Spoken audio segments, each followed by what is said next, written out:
people are laid bare. Come with us as we take you through the workings of the National Assembly. We take you through plenary, committee meetings, and probes, all to ensure smooth working of the democratic process.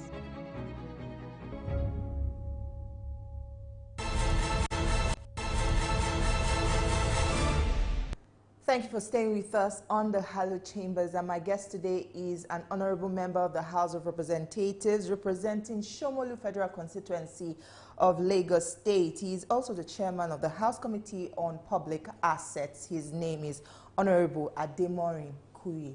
It's good to have you on the program. Pleasure being with you. Thank you for joining us on the Hallowed Chambers. So let's start with compliments of the season too. Wish you the same. Let's start with the recently concluded summit by your committee on the transforming oversight and legislation on public assets. Tell us, what was the outcome of this summit? What were the challenges raised, and what were the resolutions? Well, in the wisdom of the leadership of the National Assembly under the able leadership of Right Honorable Tijesu Adeoye, they felt that there was need for us to have a new committee that is called the Committee on Public Assets. Oh, and so the mandate, it's a new committee? Yes, it's a new committee, and the mandates are well spread out.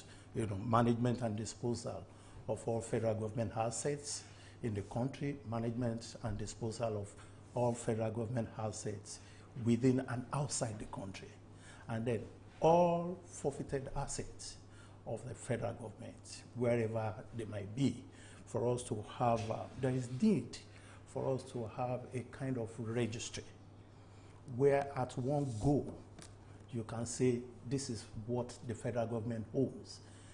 Of course, many people have said so many things about how much Nigeria is owing, but nobody can say with certainty what Nigeria owes. So this committee has come in to make sure that we holistically look at all the legislation, harmonize them, to bring out a law that will help in the management and the disposal of federal government investments in infrastructures, in all the assets. So the outcome of our meeting now is that we have discovered that there is need to repeal and reenact the old MOFI Act. The MOFI Act is the Ministry of Finance Incorporated Act, which the last one we had was the 1959 Act. So we felt that with new needs, new situation arising in the management of public assets, there is need to put in new things into that legislation. And I'm happy that the President has confirmed the appointments of the new DG, as Dr. Armstrong Takang, who is the DG of that institution. And I know that with our collaboration with them, we'll do a lot for them. So what separates your committee from the existing Committee of Public Accounts? Is it not sort of a duplication of functions? No, not at all, not at all. Public account has to do with expenditure of MDAs, you know, looking at whether they are properly spent. Ours is to look at assets, physical, movable, immovable, and all other assets like that. But why does the sale of public assets seem to lack transparency so far in the history of the nation? It can be attributed to lack of harmonization of the law. There is no existing law governing the management and the sale of the assets. Every MD is just doing it the way they like. And that's why we said, let's empower, let's strengthen a particular agency that will be in charge of all of this. And we're equally going to work with the SGF on this too. Because from where I come, in Lagos State, I remember that when we were going to have the sharing of assets during the creation of the LCD Act of the existing local government, it was the office of the SSG then in the state that handled the distribution of assets. So the office of the SGF needs to come into this too, to ensure that all the MDAs are monitored in the management and disposal of their assets. Okay. And how do you plan to deal with cases that involve litigation and other hindrances that may hinder, your oversight functions as regarding recovery of public assets? Now, there is a mandate that resides with the Attorney General of the Federation that deals with recovery of assets of governments. But when those assets are recovered, is it now within the purview of the mandate of the Attorney General to dispose of those assets? No. So there is now a specific agency, which is MOFI, that will handle all those assets. The moment they are recovered, some of those looted funds outside the country are taken into NSIA, though, for the building of infrastructure, because there is always an agreement, condition attached to the release of those looted funds, and they go into NSIA. That's the Nigerian Sovereign Wealth Fund. And then they are structured into building infrastructure. For example, the Lagos-Ibadan Express Road, it is part of the looted fund that was pumped into reconstructing or rehabilitating it. The second Niger Bridge, it is the looted fund that was used by NSI to fund it. So many other projects like that. Let's move on to other matters now regarding especially security, which is a present challenge that we face currently in the nation, especially within the FCT. What is actually going on? Because I understand that lawmakers have several times, engaged some of these heads of security agencies, service chiefs, invited several times, and, sometimes there are some talks. What are these talks all about? And we see increased budgeting for security, yet it is yet to abate. What is going on? Truth be told, for me, there is need for state policing. Okay. Now, Nigeria is structured like the American democracy. And most democracies throughout the world ensure that especially where there is federal system of governments, there must be state police. And I believe that until and when we have state police, that's when we are very serious about addressing the security situation of this country. Look at it this way.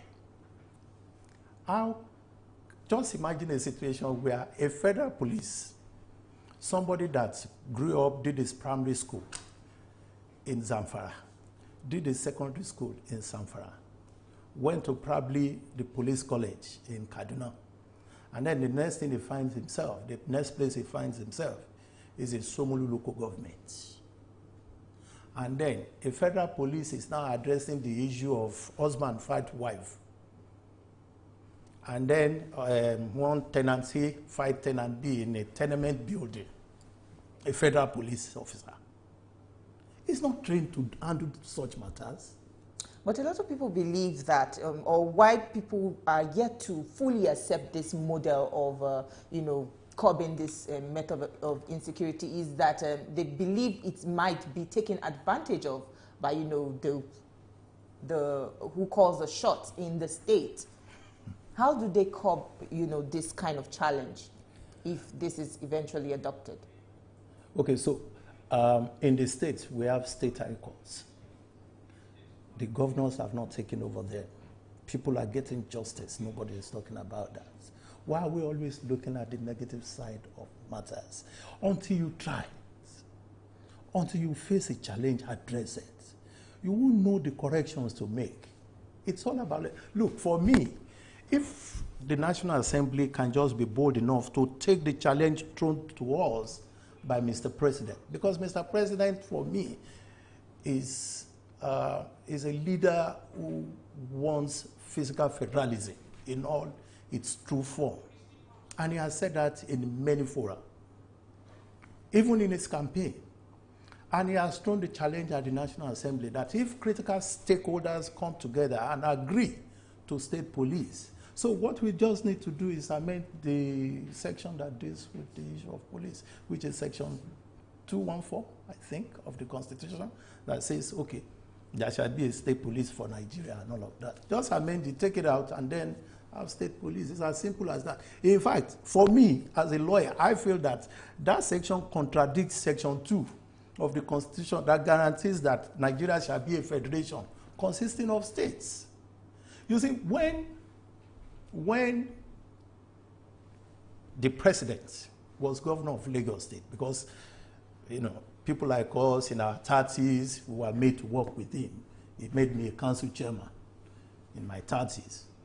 And, you know, when he came with the idea of having LASMA, the state traffic officers, you know, the Federal Road Safety Corps and all of them, they were challenged.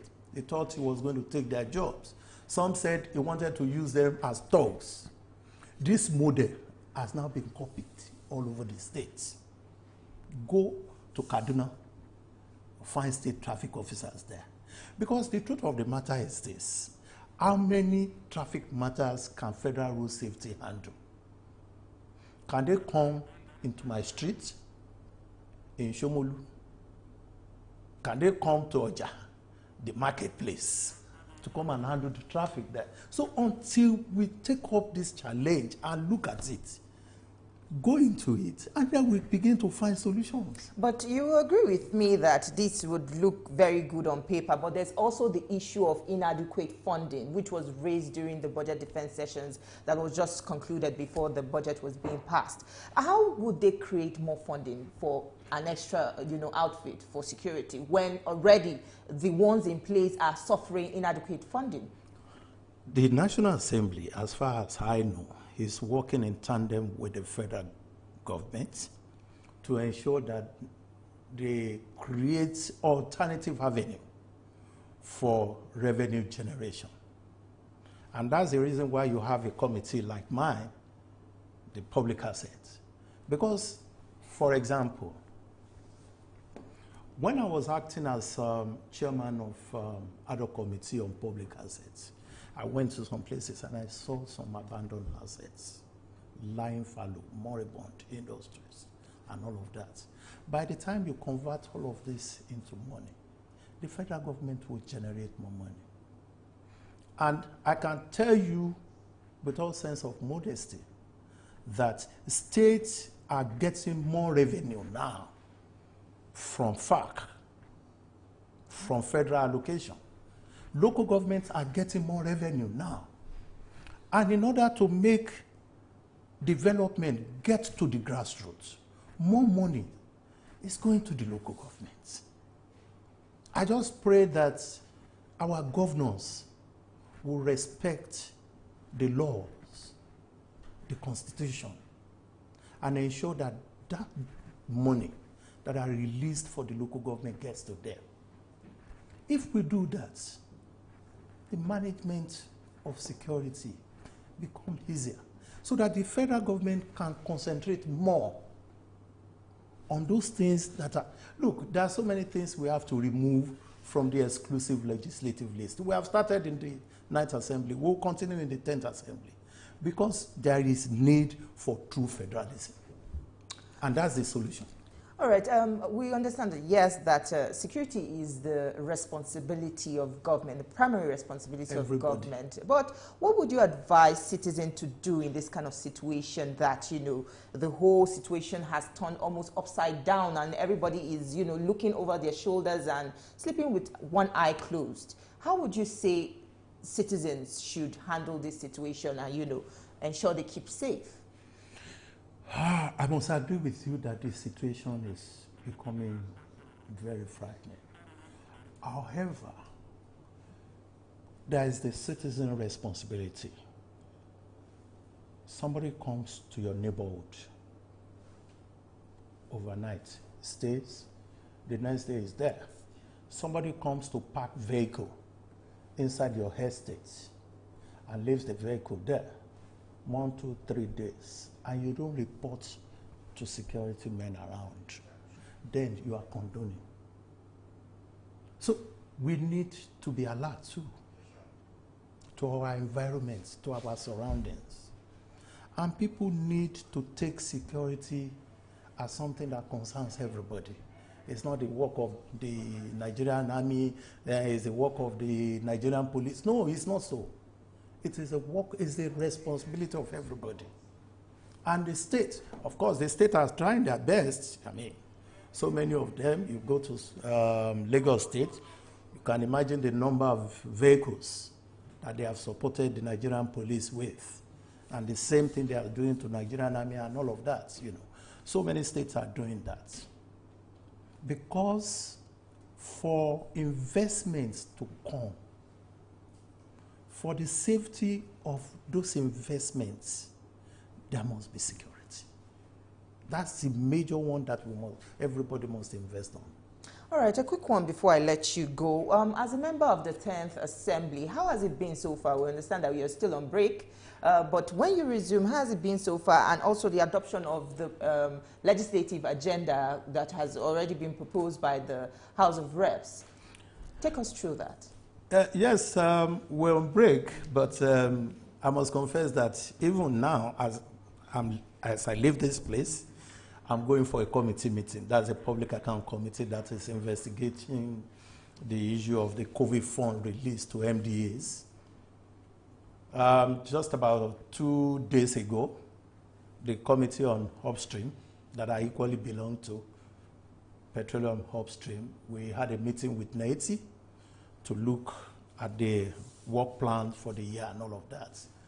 And I want to assure you that this 10th Assembly will continue to work efficiently and effectively for Nigerians to make sure that everybody gets the needed dividends.